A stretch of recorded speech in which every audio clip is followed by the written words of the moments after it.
Hey Comlink fans, David Collins here. We're back here in the new Comlink Lounge. We're back here to talk about all things Star Wars. There's so much has happened. I can't believe it's already mid-October.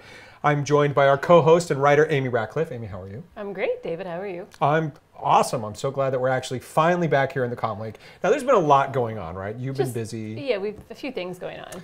Few things, a lot of Star Wars going on. Of course, you were at New York Comic Con recently. Yeah, was that just last weekend? Yes, it was. It was. I don't even know what day it is. It's all right. Well, how was it? I mean, was it good? You had a good time? It was good. You know, it was crowded. Conventions, that happens. It's not a tiny convention, but there was a Star Wars Rebels panel. On Saturday, there was a Star Wars Rebels panel. There was. And you were there. And it was pretty fun to see. That was Sarah Michelle Gellar's first public appearance, and she's so. Right. P.S. If you're not caught up on Star Wars Rebels news, Sarah Michelle Gellar, aka Buffy the Vampire Slayer, which is Buffy the Vampire Slayer's in Star Wars. Let's just take a minute, because that's amazing. Yeah. And if David Boreanaz shows up in season 3, then it's just going to be, all right, there's something going on here. Please, somebody make that happen. Please. Yeah. Anyway, she's playing an Inquisitor named the Seventh Sister, and she was at New York Comic Con, and she was so excited about being in Star Wars, playing a villain. Like, it was just, like, rolling off of her. It was really cute. I'm just like, oh, you're one of us. Like, I had a hunch you were one of us, but now I know. Yeah, and how cool that she and Freddie Prinze Jr. are both in the show together, have scenes together. Yeah, at least they'll we've be seen fighting clips. each other.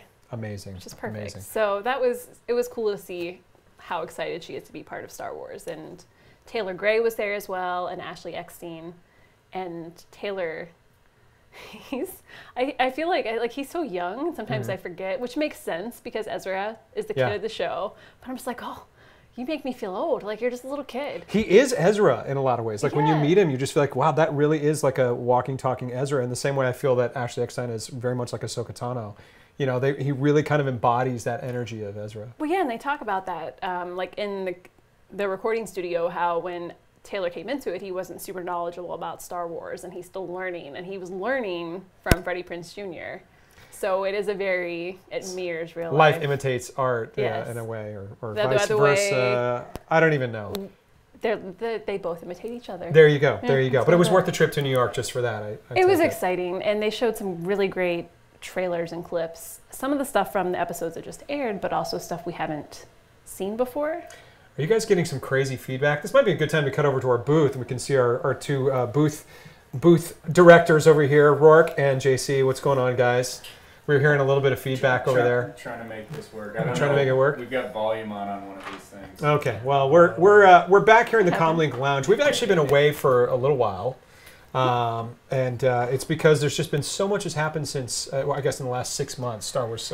Since Celebration, basically. Since Celebration in Anaheim. Yeah, we've got that new trailer, of course. We got Rebels. We got all these comics and books and video games. It's almost Star Wars overload. I mean, not that there is such a thing, but it's to the point, I know, where books were coming out, and I'm like, please stop. I can't keep up. There's so much that's going on. Don't stop. And I want to get to a lot of different things, but you know, before we talk about the video games and things like that came out, Star Wars Rebels Season 2, new episode last night. You saw it? I did. So spoiler alert. If you haven't watched that episode, come back in like 5 minutes. Yeah, come back in just a bit. But you should also maybe take that time to go watch the episode and then come back. Yeah, that's right. Yeah. So it was the Lost Commander. Yes.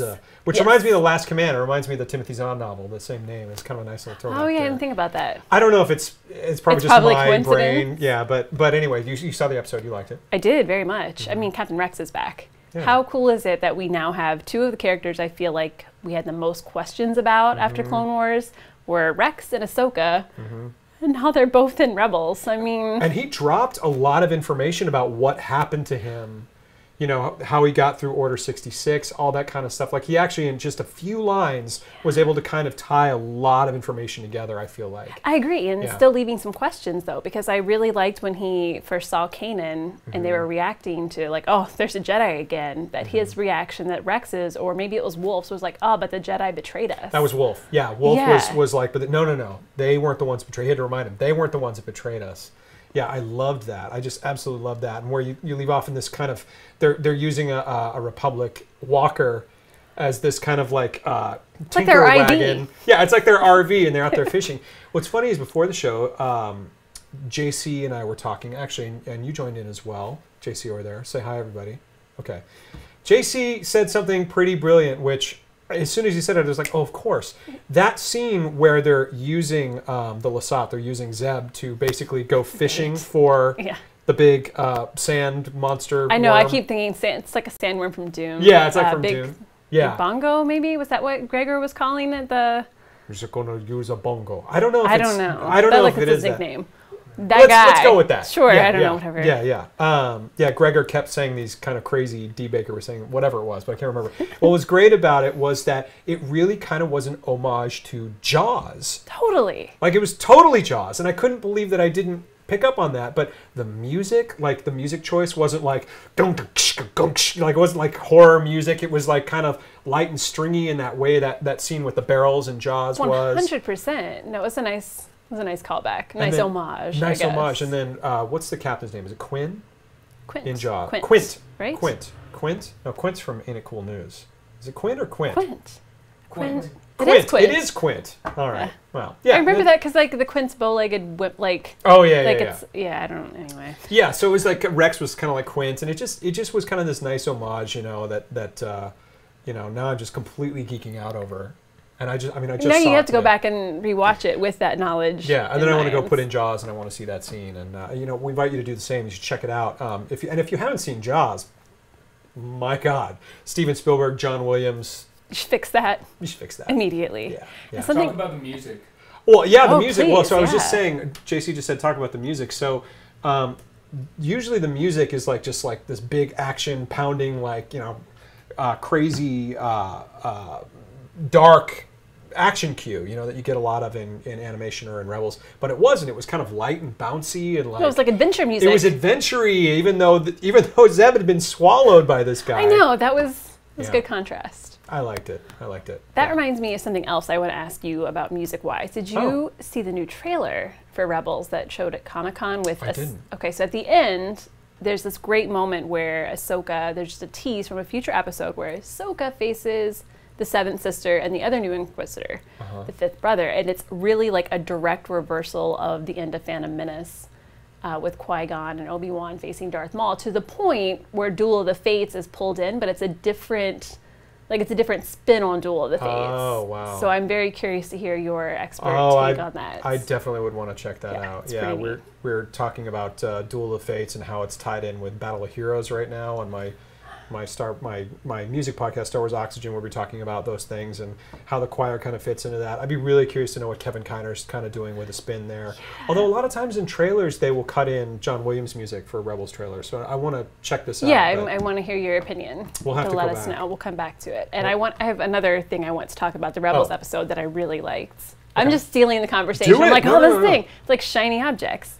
I loved seeing that when we met Ezra in season 1, he was so hesitant, and so he'd been on his own for a long time. He didn't trust the Ghost crew at first. Right. But in here, you see him, and obviously he's coming into the clones with a different perspective than Kanan. Right. Kanan's got some Order 66 baggage, as he should. And Ezra doesn't know, but he's so much more trusting now than Kanan, I feel like, and ready to jump in. And he's like giving Rex like inspirational, like, you have to fight against the Empire, like kind of what Hera was telling him in the first season. And I thought it was cool to see how Ezra's kind of growing up and how different his and Kanan's attitudes are. Oh, that's such a cool observation. Yeah, because he has to be that way. It's a total role reversal. Exactly. Between Master and Padawan. Oh, that's really cool. Yeah, because, and of course you have to play that angle of the Order 66 baggage. It has to mean something to Kanan, and so for Ezra to be like, no, we should listen because Ahsoka says that he's okay. Right. That's really satisfying. It was a great episode, and of course, like a lot of classic Clone Wars episodes, I felt like when it was over, I was like, no, come back. No, and it was especially hard because I saw the second. If you were at New York Comic Con, you saw the second episode, and I haven't seen it. It's so it'll be out next Wednesday, and it's even better. Yeah. So when it ended, I watched it again because I had to. Yeah. Even though I'd already seen it twice at this point, but I was like, no, I need the second one right now. Oh man. Well, good. Star Wars Rebels, season 2 is off to a great start. It really reminded me of season 2 of the Clone Wars when it started, and they had the the big battle of Camino. Oh, right, sure, And yes. and I remember thinking season 2 just started so strongly because season 1 was good. I was like, wow, Star Wars at home, this is awesome. But season 2 took the show to a whole new level. Right. And I feel like what's great about Rebels is the same thing is happening with season 2, but you're also getting the Clone Wars back, which it's just a really nice The best possible situation. It's kind of the Clone Rebels Wars. I mean, that's really kind of On what the show board. is kind of turning into, which I'm a big fan of. So a bunch of other stuff happened last week. So for me, I was in New York before Comic-Con. I missed Comic-Con. Came home, was pretty sick, caught a cold, but that also gave me plenty of time to play the Star Wars Battlefront beta. If you're going to get a cold, I feel like that's excellent timing. You know, oh, I had to lay on the couch. The best cure for a cold is to die over and over and over again in a beta while you watch everyone just completely take you to task. No, but you know about the Battlefront beta. There's tons of write-ups. Yeah, I've heard. I'm curious because I'm not a huge gamer. So you I'm are. looking at this. I play Disney Disney Infinity. Infinity. Yeah, okay. But when it comes to Battlefront, I don't know a lot because I don't have the most. Whatever you need to play it, Right. I don't have it. Right, so it's Xbox One, PlayStation 4, and PC. So I was playing on the PS4, of course. It was great. I mean, I read that over 9 million people played the Battlefront beta, which I think is the biggest online open beta, I think, in the history of games. I mean, it was just enormous. And what's so interesting about Battlefront is, it's not one of those games where you're going through this huge single player narrative where there's this epic hero's journey story. That's not what the game is at all. For a lot of you are gamers, obviously know this, but this is really about open world sandbox gameplay with Oh, so you can like jump 40 around people. and Yeah. So like, for example, in the open beta, there were 3 different modes that you can play. And really an open beta, for those of you maybe that don't know, is really the developers' way of testing their multiplayer servers, testing stability, getting user feedback, obviously, getting a demo out there to build hype, all those kind of things. And it just totally worked in spades. So it's a limited version. They had 3 maps available. One of which was actually a single-player map, which I thought was really satisfying. You're on Tatooine fighting off these waves of stormtroopers. I like that. That seems less like thinking about the bigger battles. That seems more stressful to me. Exactly. You're not getting killed every second by somebody named Pancake Butt or whatever. Which that was someone that killed me like 50 times. There were all these. I just love the little the names of people. The usernames on PlayStation. But anyway, so that was really fun. But then they also had this thing called Drop Zone where you're on the planet of Sullust, and I believe it was 10 versus 10 rebels or Imperials, and you're all going after these escape pods that have landed. And you're basically, it's kind of like the old command posts in Battlefront, but you're basically just trying to fend them off and capture as many as you can. And that was really, really cool. And then, of course, they had this huge walker assault where you were on Hoth, and there were these Imperial walkers, and there were speeders, and X-Wings, and TIE fighters, and Vader shows up, and Luke Skywalker shows up, and you can go through Echo Base, and it's 40 players. I mean, it's massive. It's just totally epic. And, you can unlock, and you can level up, and you can get credits to buy better guns and things. And you have to do it, because if you don't, then there's already somebody that's bought, like, the big, Pancake Butt. Pancake Butt will take you down. Taking down everybody. Yeah. If you're watching. And your Pancake Butt. Great job. Great job, because I died a lot. No, but it was really great. But it was interesting because it was different than other shooters in that you had unlimited ammo, and you had certain auto aim on the consoles, which made it a little easier to play. So I found it, as someone that doesn't really play the big Call of Duties and Battlefields, and someone that's a huge Star Wars fan. I mean, I'm a little biased because I worked on the other Battlefronts, but it was very accessible, I thought. So if you're curious about it, but you're intimidated by the online gaming side of it, yes, it was actually really fun. I mean, there were so many people playing. So that was a huge success. I was sad when it was over. So it's a must-buy for me. And And it's out in what, December? Is that right? November 17th. November, okay. Yeah. That's when it comes out. Yeah. I mean, I was going to get it anyway, but yeah. This helped This sell helped. you. And now I'm going to put it on my calendar. Yeah, no, Battlefield. Yeah, exactly. But well, it looks beautiful. That's something I like to do, even though I don't know if I'll play or when I'll play. Yeah.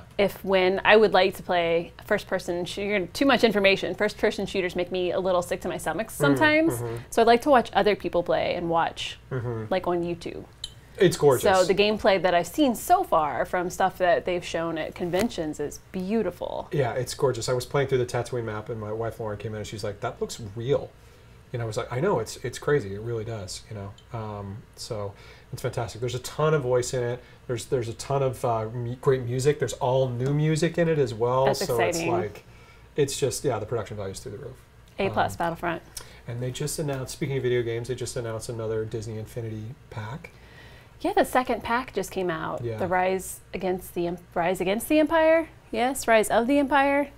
See, The now that words we can Rise just and cut to these Empire. guys, We're we don't lazy. even have to. Why do we have to do? I think Yeah. it's Rise Against. Against sounds right, but this is the set. So before they came out with Twilight Right. of the Republic, or something that's very close to that, that featured characters from the Clone Wars, and was kind of prequel era stories. And now Rise Against the Empire has Vader, has Leia, Luke, Han, has Chewie. Chewie.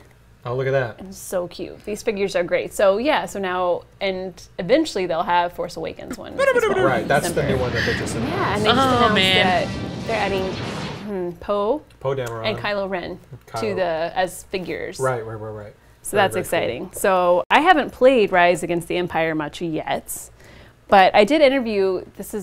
I don't remember if I shared this anecdote before, but it makes me so happy that I'm going to share it again. Do it. I interviewed one of the producers for Disney Infinity and was talking to him about working with Lucasfilm and maintaining brand integrity, because I know that's a concern of theirs. And Disney Infinity is unique in that it takes all the Star Wars characters, or any characters, and fits it into their own, they call it infinitizing characters, to make it match their own style. So they have their own unique style, so it makes more sense to have Iron Man and Darth Vader in the same universe. Right, because looking at that, if you bring up that Chewbacca again, I mean, look at the art style on this thing. Like, it's got such a, like, I love how it's kind of, I don't know, it almost looks claymation, but but it still is definitely Star Wars. You know, and the proportions are kind of cartoony and fun, and it doesn't look anything like Rebels or anything like the Clone Wars, but still looks like Star Wars. It's its own thing. They do a great job. With the Darth Vader one, they specifically wanted to pick a pose for him. He's throwing up the Force choke. They wanted to pick a pose for him. They're like, what traits do we want Darth Vader to embody? And they're like, okay, he's powerful. That's pretty much all you need. That's what Darth Vader's about. Yeah. So they picked that pose, and then they also, Lucasfilm told Disney Infinity that Darth Vader can't run in the game. So they're like, Darth Vader does not run. No, and he shouldn't. No. He shouldn't have to. I don't picture him taking laps around the Death Star at night. That was actually, when we were working on The Force Unleashed, that was actually a really big topic of conversation, is that, you know, you had to disable run. Darth Vader does not run. He walks. He's a tank. He doesn't need to go. Like, Yeah. he doesn't need to be in a hurry for anyone. No. And that cape would probably get in the way. Yeah. Also, No, capes are not practical. They're not. Yeah. But for Phasma, Yeah. I approve of her cape so much. Yeah. Edna Mode would not approve. No. I approve. Whatever. I mean, I think that the costumes in Force Awakens look amazing. So yeah, and get away with a few capes. It's fine. It's all good. It's fine. Yeah. So speaking of Force Awakens, there's been some rumors. Lando had a cape too. That's true. But he had like the half cape.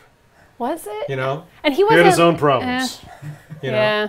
He had like the half cape, but it worked for him. Very few people. Like let's be honest. Few people could pull that off. Yeah. Lando does it and makes it look smooth. Yeah, he does. He makes everything looks pretty smooth. Boba Fett had a cape too, says Rourke. Yeah, but that was more Boba Fett did have a cape. No, Boba Fett did have a cape, but it was more like a side. Like what do you even call that? I'm not up on my fashion. I want to have a cape, but I can't quite put the whole thing on. It's not. I'm just gonna leave it there next to the. I give up. I'll just let it hang. Yeah, I don't know. But anyway, yeah. So The Force Awakens. There's been some rumors of there maybe being another trailer here pretty soon. Whether we get it soon or not. How do you feel about another trailer at this point? We've seen a lot. There's so much. There's got to be so much we haven't seen. There is, and here's the thing. We've seen a lot, but I feel like what we have seen in the two teasers we've got, and what the behind the scenes reel. Yeah, plus the little. But they haven't given away the plot. They've given us little vignettes and little glimpses without ruining the story or going into the story. We don't even know who's Rey. We don't know. She's a scavenger on Jakku. Yeah. So I feel like I'm okay getting another trailer, because at this point, this close to the finish line, I don't think they're suddenly going to do one of those obnoxious, let us tell you the entire 2-hour Yeah. movie in 2 minutes. I don't think they're going to do that. For all we know, BB-8 is a total sociopath. Like this, we don't know. We don't know anything. We haven't seen. Okay, but seriously, we haven't seen Luke. Wait a minute. Yeah. What BB-8 is a sociopath, and now we all own those Sphero toys in our homes. Yeah, exactly. Yeah, it's going to be like Order 66. Suddenly, there's going to be like you're going to have your Wi-Fi on. There's going to be like an app update that's going to auto update, and then suddenly you're going to wake up and it's going to be like, ah, God! You're going to be rolled to death by BB-8s. Trying to be suffocated by the Sphero droid. Its head pops off. Did you get a Sphero droid? I did. I did too. Yeah. You kind of had to. Covered in hair, grime, any of that kind of stuff. Of course, now? head pops off once in a while. Oh, yeah. It does. Owning BB-8 has taught me that I don't clean my floors very well. It is obsessed with the underneath of whatever's underneath my couch. It just wants to go there. If I put it in auto mode, it just patrols, like, right? Bye, BB, and it just, and then I'm just sitting there and I just hear.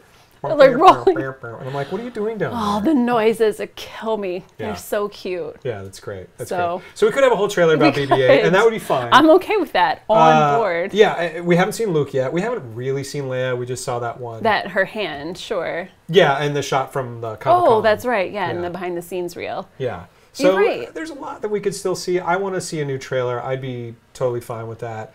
I think at this point we're getting close enough to where, we're already past Force Friday. Move out. Let's go. It's just kind of lurking back there the entire time. It's really scary. Matt Wood, ladies and gentlemen. Yeah. So we've already seen a lot of this stuff, right? We've seen the First Order. We've seen all the toys. We've seen a lot of characters with helmets. We've seen a lot of characters with helmets. We've seen a lot of stuff. So at this point, I feel like it's okay for there to be one more trailer. The movie is 62 days away from 62. whenever or 61, whatever today is. 64. 64. 67. In that ballpark-ish. Yeah. It's coming in December. It's coming in December. So. We don't know what day it is here in the Comlink Lounge. But yeah, I'm cool with seeing it at this point. Yeah, I could go. Yeah. Here in LA, I could go either way. On the 14th. Yeah. Well, there's going to be a premiere. Apparently, there's going to be a premiere on the 14th. Oh yeah, the world premiere. The world December, premiere, sure. Which none of us will get into, but I have no idea. No. Who's this premiere for? No, but there is going to be a us. premiere. But yeah, I mean, I just imagine. I mean, the demand's going to be so crazy. But I'm glad that, I like to think that we're all going to kind of see it at the same time, and it won't be crazy spoilers. But I'm looking forward to it. Should we go camp out with a video camera and just be like, we're 10 miles away? Should we camp out with a video camera? Yeah, exactly. Well, we'll crash the premiere, try and get press passes. Yeah, that's going to go over well. Yeah. But it'd be fun. We'll have to delete this video before we try and apply for it. Gonna give away a secret plan. But anyway, there's a lot to look forward to. Force Awakens. Anything else you're looking forward to this fall? Well, quickly, too, Force Awakens, the rumor is that tickets are going on sale on Monday well. That's so right. if you're wanting to make large, my plan is just I'm going to buy like 20 tickets. I'm sure I will find people because I'm like, if you want to try to make a more organized plan than that, you might want to start gathering your resources before Monday so you can decide at least what theater you want to go to. It's like with your friends. Yeah, the Star Wars madness or sickness or whatever you want to call it takes over, right? At some point you're like, all right, well, it's Force Friday, and I normally wouldn't buy all of this, but I'm just going to like broad stroke it and figure it out later because, oh my God, new Star Wars. Exactly. And that's what happens with tickets. I don't know when I'm going to see it. I haven't made plans with friends, but give me tickets now. I will just buy the entire theater. I basically plan to spend the 17th and 18th because it's going to open at 7 p.m. on the 17th in some places. I'm just going to be in a theater for 24 hours. That's what I'm basically thinking. Yeah, I remember I saw The Phantom Menace 3 times in 24 hours, and I don't think that was a record by any stretch of the imagination. Oh, no. I saw it at midnight, opening night, then 9 a.m. the next day, and then 7 p.m. that following day, and then went and saw it that following weekend again. I mean, like, it's going to be huge. It's going to be a lot of fun. It's going to be exciting. But, the Comlink, we'll be back. We got a lot of great stuff coming up for you guys. We've got some great interviews that we've shot. Some really great segments we shot on the road. We went and visited Gus Lopez and his incredible collection of Star Wars memorabilia. Yeah. Movie props and costumes. Freaking Death Star. And cereal, which for some reason I was obsessed with his cereal room. Wait, hold up. Cereal room? He has a cereal room. If there was Star Wars on a cereal box, it is in his cereal room. All right. Yeah. That's exciting. Cereal with a C, you know. But anyway, yeah, it's a good different collection. distinction. And then we've got a really wonderful interview that we'll tease out a little bit with an ILM legend coming up, John Dykstra. We got Chloe Dykstra, his daughter, doing an interview, so we're going to be showing you a little bit of that. We're editing that together right now, so we've got a lot of great stuff coming up here on the Comlink, leading up to The Force Awakens. We can't wait to share it with you, but that'll have to wait until next time. But nice chatting with you, Amy. You too. I will be doing some more of this. It'll be great. Yeah, we'll be back very, very soon. Thanks for watching the Comlink. It's Amy Ratcliffe. I'm David Collins, and may the Force be with you.